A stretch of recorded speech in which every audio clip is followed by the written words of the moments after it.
Peace and blessings to all today. It's another episode of Talk Time with Andre Scott.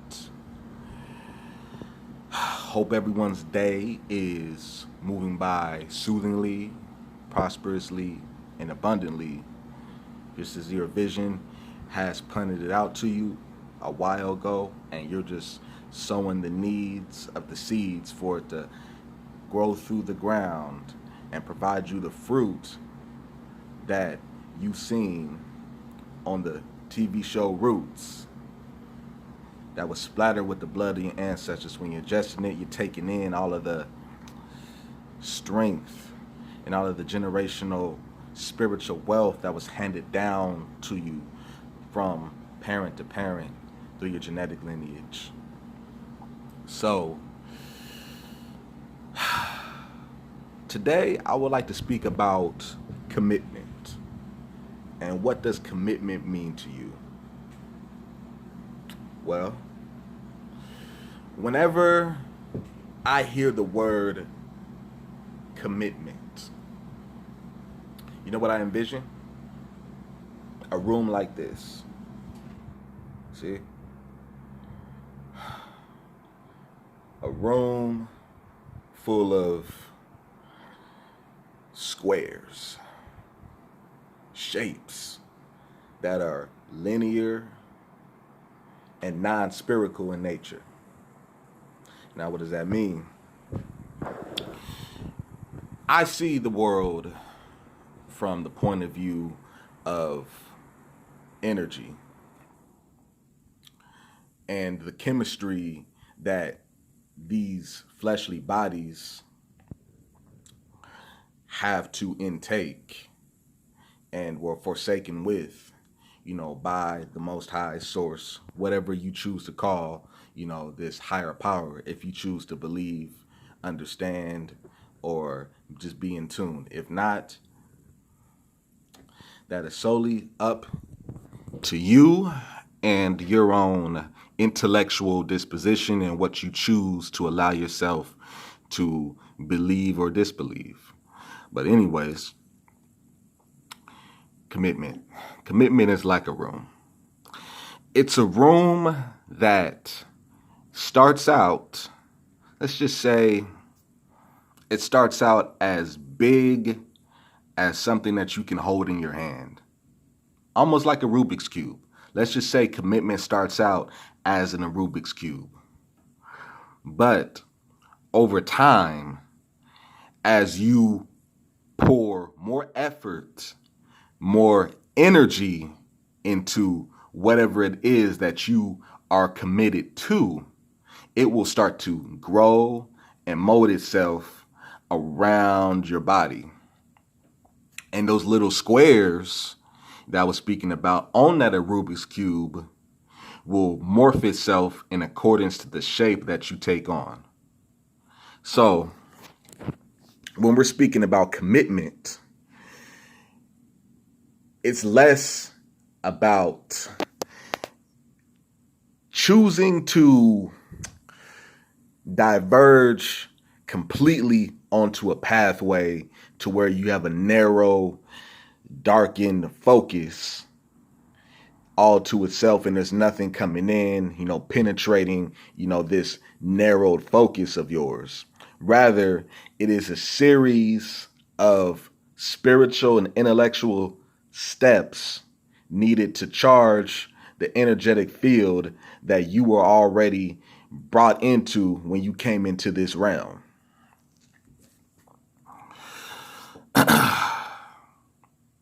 So, commitment. You're probably saying to yourself, well, what is this gentleman speaking about? How does this make sense? How is any of this relevant to me? And how can I apply these principles he's speaking about into my day-to-day life? Okay. Now, the same square I was speaking about that you can hold in your hand, let's just say commitment. For example, you say, I want to go to the gym. I want to eat better. I want to make extra money. That thought starts out as something in your hand. Because as we are acquiring the intellectual properties necessary in order to fulfill that obligation that we assigned or pre-assigned to ourselves when we came into this life, we must be able to hold it in our hand. We had to feel it. We had to accept it as a fabric of our reality. You have to be able to hold it. If you cannot hold it, it cannot exist to you.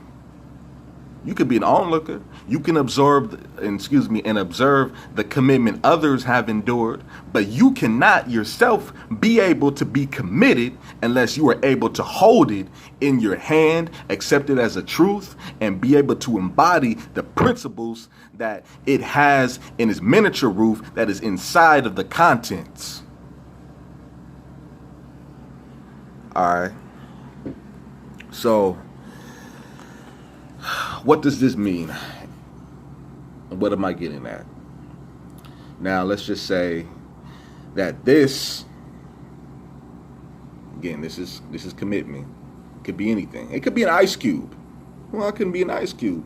Well, an ice cube is nothing but a committed, concentrated form of liquid water. It concentrated itself and it took on a square rectangular shape. So now you pour more energy, all the information you intake in your life, you pour it into this square that you're able to hold in your hand. You're able to do that. You pour more energy daily, and it grows and it grows and it grows and it grows and it grows to where you can no longer hold it in your hand, but now it's hovering around your energetic field surrounding your body. So indirectly, you box yourself in to a series of choices and decisions that blind you not from the truth, but from the lies that you told yourself for many years. I want to go to the gym. I want to learn how to make money for myself, independent of a job, a career field that no longer serves you, if it ever did. You box yourself in. You box yourself into a new truth, a new way of thinking, and you become ignorant of falsehoods that no longer serve your intellectual and spiritual narratives. But you're probably wondering, what do you mean by you have this room here? You know, how is all of this relevant to commitment? Commitment, I want you to see commitment not as something you are persistently sacrificing to acquire. Commitment is merely concentrated energy towards any task or journey that you embark upon, and it grows itself as you grow in your vision of self. What is your vision for yourself? How grand is it to you? Who does it include? I'll say this: the more individuals who are included inside of your vision, the greater the fruits and rewards will be towards liberating yourself, from the disparities and unclarity that has been bestowed upon you and you have been cursed with from one lineage to another over the years. So, I just want you to think about something. Commitment. It can be any shape that you desire. I just gave a square or a rectangular symmetry as an example. You do as you desire with your own empire building. Okay?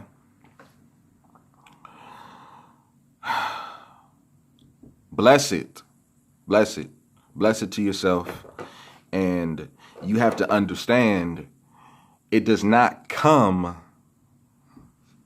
it does not come without an exchange. I don't like to use the word sacrifice because it has such a negative connotation and frequency attached to it. When we think of sacrifice, we think of I'm giving up. I'm giving up. I'm giving up an aspect of myself that I've held on to for so long. I'm giving up personality traits or habits that no longer mean anything to me. They no longer serve the greater narrative that I have for my life. You have to believe that whatever you are committed to, it is in full alignment with the intellectual and spiritual disposition that has been granted to you from you.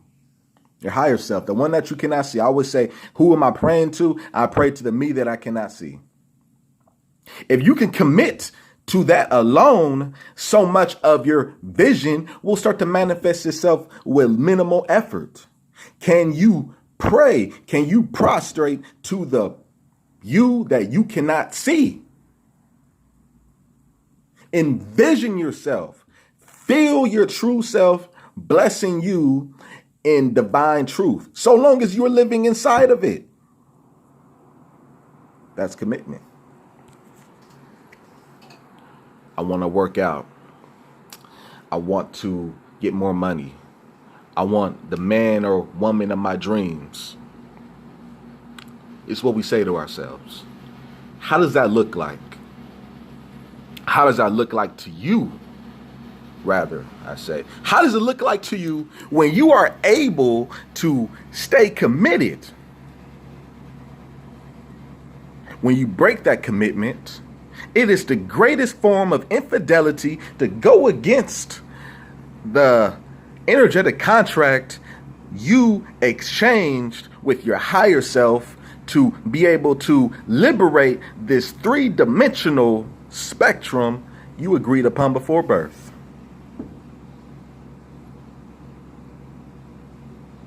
I know. It is scary. It is terrifying. It can create a mindset of lack. You say, I'm not good enough. I'm not good enough to be that committed.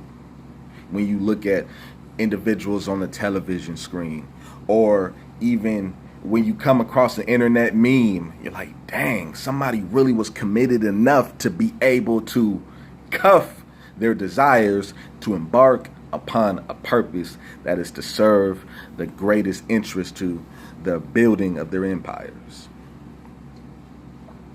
Commitment. So,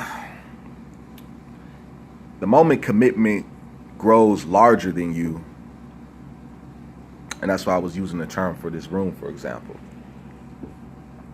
It's a hotel room. Not bad. I'm not the only person who will inhabit this room in the future. I'll go along my way, depart, somebody else will come in here, one, two people, so on and so forth. Room cleaning. Point is, commitment. It starts in your hand. When you grow it, it surrounds your body. Then you become interesting. People are willing to invest in you because they see the box and they're curious.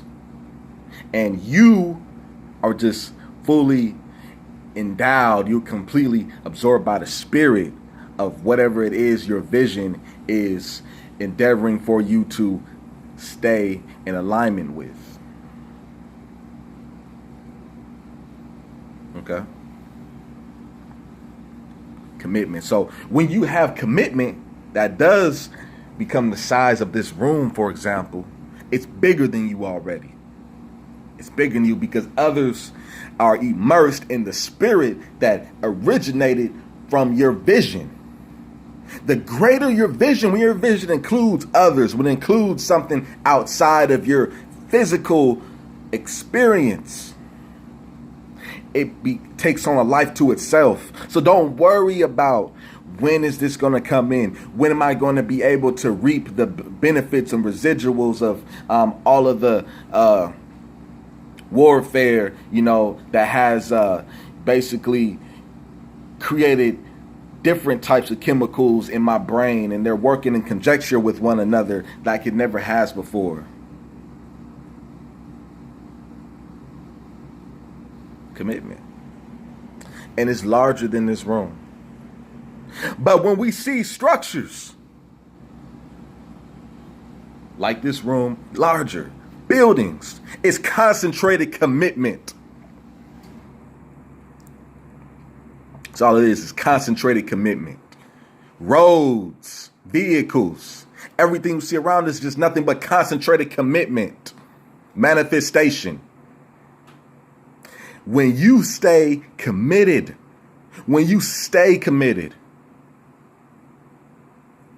all of the physical blessings in this world, all of the treasures are yours because they have manifested themselves in accordance to your greater vision, and they include others to embark on their own pathways, and you impregnated those with your vision, and now they're able to bear you descendants. And this is how new ideas are continually manifesting in our reality, because we impregnate those around us with the spirit of commitment when we stay loyal to our vision. Well, that's all I have for y'all at this moment. There are many more to come. Please like, share, subscribe.